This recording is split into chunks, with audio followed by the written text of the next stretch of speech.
తాజా 30 పోయిన పార్లమెంట్ సమావేశాల్లో ఢిల్లీ నుంచి ప్రెస్ మీట్ పెట్టి ఏదైతే వైసీపీ పార్లమెంట్ సభ్యులు రాజీనామా చేస్తానన్నారో దానికన్నా ముందు జరిగే ఎలక్షన్స్ కడప స్థానిక సంస్థల ఎన్నికలు జరుగుతాయి.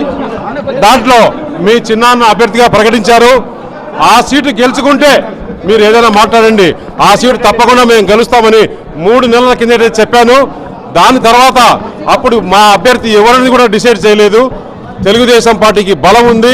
చంద్రబాబు నాయుడు చేసే అభివృద్ధి కార్యక్రమాలు, చంద్రబాబు నాయుడు చేసే సంక్షేమ పథకాలు మమ్మల్ని గెలిపిస్తాయని చెప్పాము. కడప జిల్లా బాగుపడాలంటే ముందు ఈ రాక్షసులను తరమాలి అని చెప్పేసి ఆ రోజే పిలిపించాను. ఆ పిలుపు మేరకు కడప జిల్లాలో ఓటర్లు ఈరోజు చంద్రబాబు నాయుడుపై నమ్మకంతో ఈ గెలిపించింది. మాకు నిజంగా సంతోషం. 40 సంవత్సరాలుగా వాళ్ళ కుటుంబంలో వ్యక్తులే సర్పంచ్ కానీ, ఎంపీటీసీ కానీ, జెడ్పీటీసీ కానీ, ఎమ్మెల్యే కానీ, ఎమ్మెల్సీ కానీ, ఎంపీ కానీ, మంత్రి కానీ, ముఖ్యమంత్రి కానీ వాళ్ళే ఉండాలా, జిల్లాలో ఒక ప్రజలు ఎవరు లేరా అనేసి ఆ పిలుపు మేరకే ఈరోజు వివేకానంద రెడ్డి, జగన్మోహన్ రెడ్డి చిన్నాన, రాజశేఖర రెడ్డి తమ్ముడు అయిన వివేకానంద రెడ్డిని ఒక సామాన్య కార్యకర్తను పోటీ పెట్టి ఈరోజు గెలిపించిన ఘనత చంద్రబాబు నాయుడుకి దక్కుతుందని చెప్పేసి ఈరోజు తెలియజేస్తున్నాం.